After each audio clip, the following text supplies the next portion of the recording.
अस्सलामुअलैकुम everyone, welcome to my YouTube channel medical knowledge.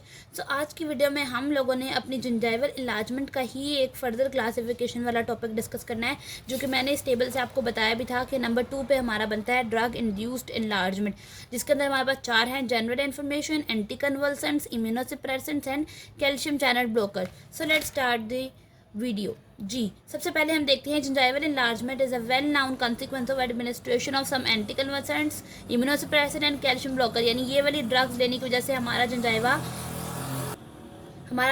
Enlarge हो जाता है, और जब वो इनलार्ज हो जाता है जिसकी वजह से स्पीच में, मैस्टिकेशन में, टूथ की इरप्शन में और एस्थेटिक प्रॉब्लम्स हमें बहुत सारी क्रिएट करता है। क्लिनिकल एंड माइक्रोस्कोपिक फीचर्स में जब हमने देखा तो बहुत हमें सिमिलर नज़र आए इनके जो फीचर्स थे। सबसे पहले जनरल इन्फॉर्मेशन में देखते हैं clinical features. The growth start as painless bead like enlargement of the interdental papilla, यानी इंटरडेंटल पैपिला पे छोटे छोटे बीड्स बनना शुरू होते हैं और वो बिल्कुल ही पेनलेस होते हैं। Then that extend to the facial and the lingual gingival margin. फिर वो फेस की साइड पे आते हैं, फिर वो लिंगुअल यानी पीछे की तरफ भी जाते हैं, यानी फेशियल और लिंगुअल आगे और पीछे दोनों साइडेड पे हमें मार्जिन पे वो नजर आते हैं।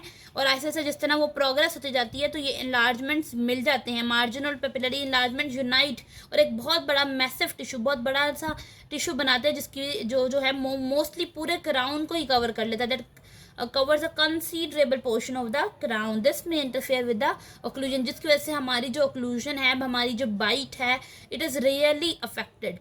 जब हमने देखा कि ये जो कॉम्प्लिकेशन हो रही है तो हमने देखा कि यहाँ पे लेजन इज मेलबरी शेप उसकी मेलबरी की तरह है, फर्म है, हार्ड है, थोड़ी पेल पिंक सी है, जो हमें डायग्राम में भी देख सकते हैं, पेल पिंक सी शेप है, एंड रिजिलियंट, और अपनी जगह पे बिल्कुल वो स्टिक हुई हुई है, और साथ ही साथ उसके अंदर ब्लीडिंग नहीं हो रही है। The enlargement characteristic appear to project from the beneath the gingival margin. ये gingival जहाँ मार्जिन है वहाँ से ये ऊपर की तरफ आना शुरू होती है।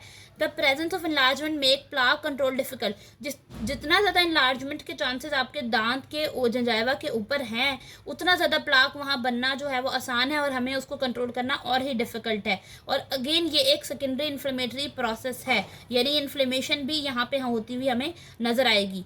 उसमें उन्होंने साथ ही बात ये बताई है कि सेकेंडरी इन्फ्लेमेटरी जो चेंजेस हैं हमारे पास, वो चेंजेस क्या करते हैं, वो हमारे जो साइज़ हैं उसको तो थोड़ा सा जो है अफेक्ट नहीं करे, but they also produce are reddish bluish red discolouration, यानी ये दांत के ऊपर थोड़ी रेड सी या ब्लूइश रेड सी डिसकलरेशन बताएंगे, जिससे हमें फ़ौरन आइडिया हो जाएगा कि ये किसी ड्रग की वजह से ऐसी जो है वो सिचुएशन हुई है। और साथ ही साथ इन्फ्लेमेशन वहाँ पे ब्लीडिंग टेंडेंसी भी क्रिएट करेगा। हमने वैसे जनरल बात की जो कि ड्रग इंड्यूस की वजह से इन्लार्जमेंट होती है, वहाँ ब्लीडिंग नहीं होती, बट अगर इन्फ्लेमेशन हो जाती है दैन वो उसकी ब्लीडिंग टेंडेंसी को इंक्रीज करते हैं। The enlargement is usually generalise throughout the mouth, पूरे माउथ में होती है, but it is more severe in the maxillary and the mandibular anterior regions. बार बार इंटीरियर का जिक्र आ रहा है तो डोंट फॉरगेट दिस के एंटीरियर रीजन में, मैक्सिलर और मैंडिबल के एंटीरियर रीजन में हमें ये जो है जिंजाइवल इनलार्जमेंट नजर आएगी।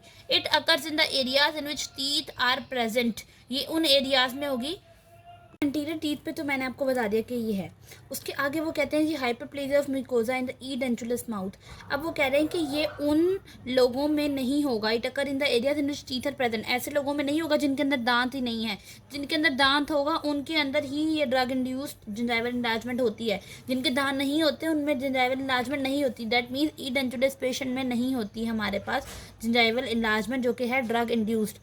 इन the mouth with the little और द नो प्लाक, ये उनके अंदर भी हो सकती है। अब ज़रूरी नहीं कि प्लाक का होना ज़रूरी है इस जिंजाइवल इलाजमेंट के लिए। It can be in the patient जिनके अंदर कोई प्लाक नहीं है, उनके अंदर भी हो सकती है। It may be absent in the mouth with abundant deposit, उनके अंदर भी नहीं हो सकती कि जो देखो ना, हमारा मतलब ये कि एक माउथ है उसमें बहुत सारे डिपॉजिट्स हैं तो वहाँ पे नहीं भी हो सकती। कोई ज़रूरी नहीं कि डिपॉजिट है तो वो होगी। No, this is not, you can say this is not necessary. It may be absent in the mouth with abundant deposits. आगे चलते हैं oral hygiene by means of. अब इसको हम ठीक कैसे करें, इसको रिमूव कैसे करें, हम इसको टूथ ब्रशिंग अच्छे से करें, हम यूज़ ऑफ क्लोरेक्टिजाइन टूथपेस्ट यूज़ करें, रिड्यूस द इन्फ्लेमेशन करें, बट डजंट लेसन और प्रिवेंट द ओवर ग्रोथ। हम इसकी इन्फ्लेमेशन को तो कम कर सकते हैं, लेकिन हम इससे जो है वो उसकी ओवर ग्रोथ को रोक नहीं सकते। ठीक है, we just can reduce the inflammation by tooth brushing. तो उसके बाद उन्होंने कहा है कि जी जो हमारे पास हेज़ल और कोलीग्स थे कुछ, उन्होंने हाइपोथेसिस दी कि जो नॉन इन्फ्लेम्ड जिंजाइवा होता है उधर के जो फाइब्रोब्लास्ट होते हैं वो लेस एक्टिव होते हैं और do not respond to the phenytoin को वो नहीं रिएक्ट कर रहे होते, और जबकि फाइब्रोब्लास्ट जिनके साथ इन्फ्लेम्ड टिश्यू होता है, ठीक है, are in the active state, और जिनके अंदर इन्फ्लेम्ड टिश्यू है उनके एक्टिव होते हैं। उसके बाद वो ये भी कह रहे हैं कि इन्लार्जमेंट हमारे पास क्रॉनिक भी हो सकती है और साथ ही साथ ये स्लोली भी इंक्रीज़ कर रही होती है, इसको हम सर्जिकली रिमूव कर भी दें तब भी ये दोबारा भी हो सकती है, ठीक है। और हमने इसको कैसे डिसअपीयर करना है, हम इसको after the discontinuation of the drug, यानी अगर हम वो ड्रग यूज़ करना छोड़ दें तो वी कैन ट्रीट दिस। उसके बाद हम देखेंगे अपना फर्स्ट चीज़ जो हमारी थी एंटी कन्वर्सेंट। हम इसके अंदर वही बात पढ़ेंगे जो हमारे काम की है, वी कांट स्टडी जो कि हमें ज़रूरत नहीं है अनइम्पॉर्टेंट चीज़ों की, तो हम इसमें भी वही इंपॉर्टेंट अपनी ड्रग्स देख देंगे। सबसे पहले हमारे पास क्या है कि the first drug abuse in gingival enlargement reported were those produced by phenytoin, यानी फाइनिटॉइन से जो हमारे पास इन्लार्जमेंट होती है वो सबसे मोस्ट कॉमन है और वो रिपोर्ट भी की जा चुकी हैं। और ये जो ट्रीटमेंट, ये फाइनिटॉइन किसके लिए यूज़ होती है, जो कि एपिलेप्सी के हमारे पास ट्रीटमेंट के लिए, और except the petit mal seizures इनके लिए यूज़ नहीं होती, लेकिन एपिलेप्सी के लिए यूज़ होती है।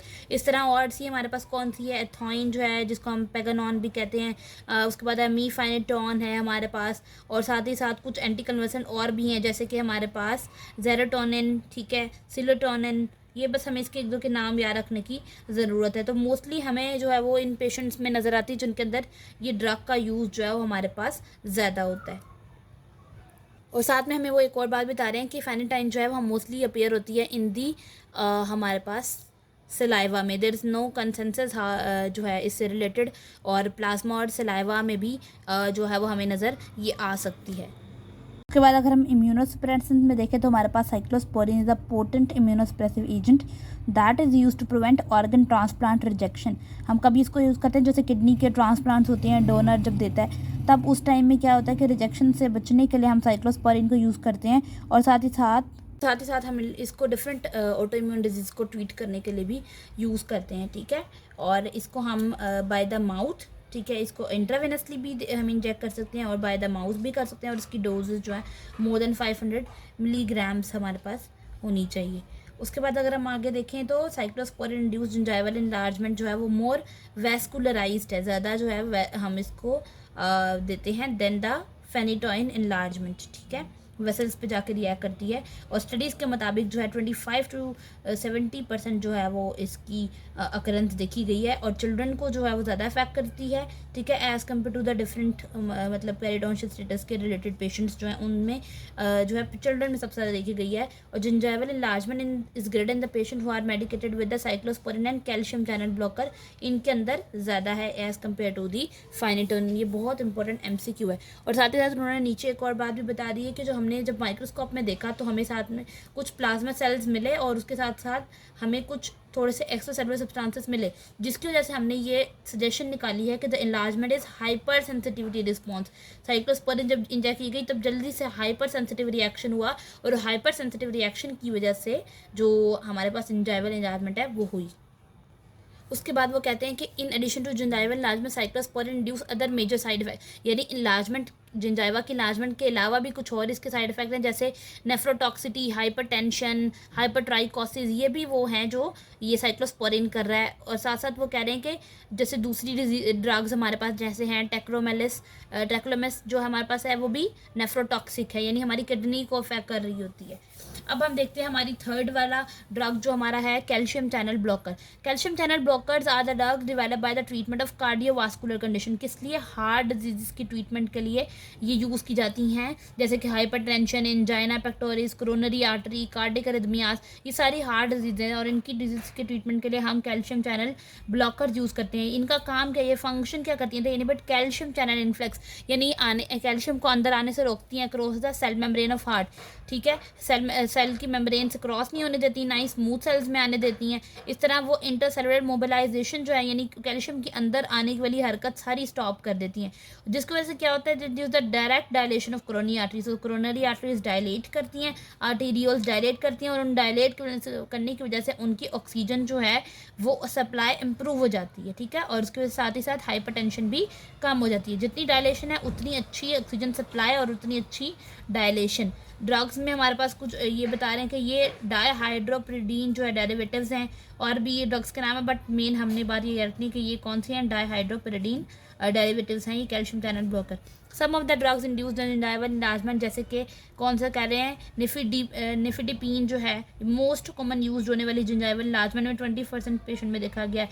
कुछ और है हमारे पास फिलोडिपीन, नाइट्रोडिपीन एंड वेरापिमिल, ये सारी भी gingival enlargement करवाती हैं हमारे पास।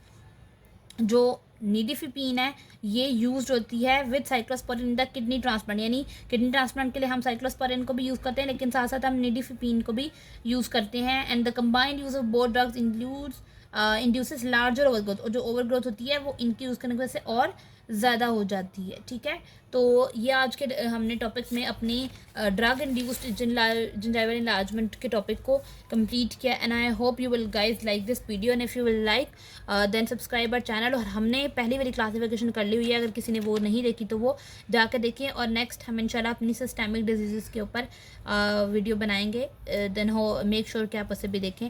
Thank you so much for watching this video.